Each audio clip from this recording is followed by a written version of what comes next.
চলে এসেছি বন্ধুরা সন্ধ্যায় মুচমুচে মুখরোচক একটি নাস্তা রেসিপির ভিডিও আপনাদের সাথে শেয়ার করতে। চায়ের সাথে খেতে কিন্তু দারুণ লাগবে আর বানানোটাও অনেক সহজ, একদম নতুন বলতে পারেন। আশা করছি আগে এইভাবে আপনারা বানিয়ে খাননি, তাই সঙ্গে থেকে দেখে নিন, আশা করছি ভালো লাগবে। নমস্কার বন্ধুরা, welcome to Jhunam cook. Jhunam কুকে আপনাদের সবাইকে আবারও স্বাগত জানিয়ে শুরু করব আজকের নতুন একটি রেসিপি। আজকে আমি বাঁধাকপি দিয়ে সন্ধ্যার চায়ের সাথে খাওয়ার জন্য মুখরোচক একটি খাবার রেসিপি শেয়ার করব। আর একটা খেলে কিন্তু আর একটা খেতে ইচ্ছে করবে, আর প্লেট ছাড়তে ইচ্ছেও করবে না। চলুন তাহলে ঝটপট বানিয়ে ফেলি আর সঙ্গে থেকে দেখে নিন। এখানে আমি ছোটো সাইজের হাফ বাঁধাকপি নিয়েছি। তারপরে বাঁধাকপিটাকে একদম পাতলা পাতলা করে কেটে নিয়েছি যতটা পেরেছি। আর এখানে নিচে একটা মিডিয়াম সাইজের পেঁয়াজ কুচি আর আদা কাঁচা লঙ্কা বাটা। তাই প্রথমে আমাকে একটা পুর বানাতে হবে, সেই জন্য আমি গ্যাসের চুলা অন করে কড়াই বসিয়ে তেল দিয়েছি। এবার তেলটা গরম করে নেওয়ার পর তেলের মধ্যে দিয়ে দিচ্ছি কুচি করা পেঁয়াজ কুচিটা দিয়ে একটু গোল্ডেন ব্রাউন করে ভেজে নেব। তারপর আমি আদা এবং কাঁচা লঙ্কার পেস্টটাকে দিয়ে দিচ্ছি। আমি শিল বাটনাতেই বেটে নিয়েছি এটা। এবার একে একে গুঁড়ো মশলাগুলো দিয়ে একটু ভালো করে ভেজে নেব, যাতে আদার কাঁচা যে গন্ধ ভাবটা থাকে সেটা না থাকে। তারপর অল্প অল্প হলুদের গুঁড়ো, জিরের গুঁড়ো, ধনিয়ার গুঁড়ো আর দিয়ে দিলাম লবণ। যদি গরম মশলা থাকে অল্প একটু দিয়ে নিতে পারেন। তারপরে ভালো করে 2-3 মিনিট মতো ভেজে নেব। আজকে শেয়ার করা রেসিপিটা ভালো লাগলে অবশ্যই একটা লাইক ও কমেন্ট করে জানাবেন। চ্যানেলে নতুন বন্ধু হয়ে থাকলে চ্যানেলটিকে সাবস্ক্রাইব করে পাশে থাকবেন। আমার শেয়ার করা ঘরোয়া পদ্ধতিতে নতুন নতুন রেসিপির ভিডিও দেখতে চাইলে। তার সাথে যেসব বন্ধুরা আমার এই ছোট্ট চ্যানেলটিকে সাবস্ক্রাইব করে পাশে আছেন তাদেরকে আমি অসংখ্য ধন্যবাদ জানাই। এভাবেই সঙ্গে থাকুন, পাশে থাকুন। আপনাদের সাথে কথা বলতে বলতে বাঁধাকপিটা আমি মশলার মধ্যে দিয়ে 3-4 মিনিট মতো খুব ভালো করে ভেজে নিয়েছি। বাঁধাকপিটা আমি একদম পাতলা করে কেটে নিয়েছিলাম, তার জন্য পুরটা বানাতে কিন্তু অনেক বেশি সময় লাগবে না। তাই যতটা ছোটো ছোটো করে পারবেন একদম কুচি করে নেবেন।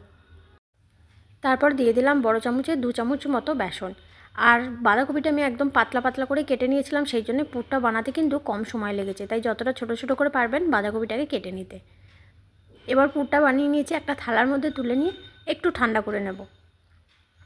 আর এদিকে আমি একটা ব্যাটার তৈরি করে নেব। ব্যাটার বলতে এখানে বড় চামচে 2 চামচ মতো ময়দা নিয়েছি।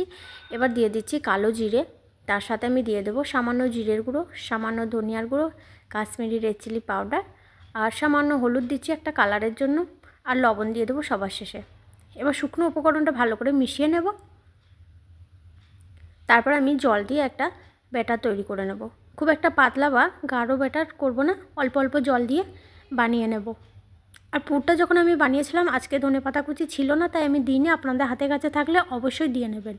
আর এই যে দেখুন একটা ব্যাটার আমি তৈরি করে নিয়েছি। আর এদিকে পুরটাও ঠান্ডা হয়ে গেছে। এবার হাত দিয়ে একটু মেখে নিয়েছি, মানে যে বেসনটা দিয়েছিলাম সেটা বাঁধাকপির সাথে ভালো করে মেখে নেব। ভালো করে মাখা হয়ে গেলে পাশে রেখে দেব। এই যে ভালো করে মিশিয়ে নিয়েছি।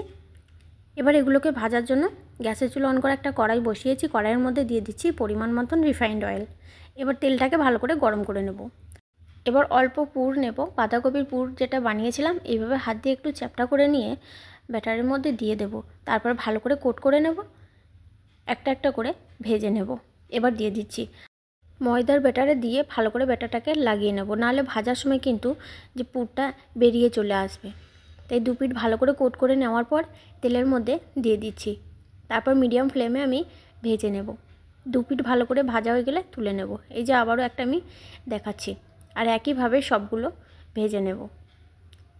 আর খেতে কিন্তু দারুণ হয়েছিল বন্ধুরা, চায়ের সাথেও দারুণ লাগবে আর সন্ধ্যাতেও খেতে বেশ ভালো লাগবে। সন্ধ্যায় অনেকেই বেগনি, পকোড়া, তেলে ভাজা জিনিস খেতে ভালোবাসে। আশা করছি তাদেরও এই রেসিপিটা ভালো লাগবে। আর এরকম ধরনের নতুন নতুন সহজ রেসিপি ভিডিও দেখতে চাইলে অবশ্যই নতুন বন্ধুরা আমার চ্যানেলটিকে সাবস্ক্রাইব করে পাশে থাকবেন। আর যে সমস্ত রেসিপির ভিডিও আমি শেয়ার করব আপনাদের সাথে, আশা করছি রেসিপিগুলো আপনাদের ভালো লাগবে। তাই অবশ্যই চ্যানেলটিকে সাবস্ক্রাইব করে পাশে থাকবেন। আর এদিকে আমার এগুলো ভাজা হয়ে গেছে, আবারও আমি বাকিগুলো ভেজে নেব। ভাজার সময় অবশ্যই ময়দার যে ব্যাটারটা আমি তৈরি করেছি ভালো করে কোট করে নিতে হবে। বাকিগুলো আমি একইভাবেই ভেজে নেব। আর ওপরটা বেশ মুচমুচে হয় আর খেতে দারুণ লাগে। এই যে দেখুন ঠিক এইভাবে ভেজে নিয়েছি।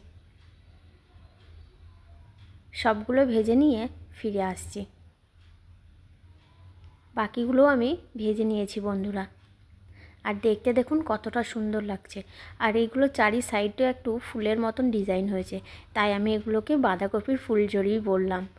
আর আপনাদের রেসিপিটা কেমন লেগেছে তার সাথে অবশ্যই একবার আমার মতো করে বানিয়ে দেখবেন। আশা করছি আপনাদের খুব পছন্দ হবে। তাহলে বন্ধুরা আজকের রেসিপিটা আমি এখানেই শেষ করছি। দেখা হবে পরবর্তী আবার কোনো নতুন রেসিপির ভিডিওতে। ততক্ষণ সবাই সুস্থ থাকুন, ভালো থাকুন। শেষ পর্যন্ত রেসিপির ভিডিওটা সঙ্গে থেকে দেখার জন্য ধন্যবাদ।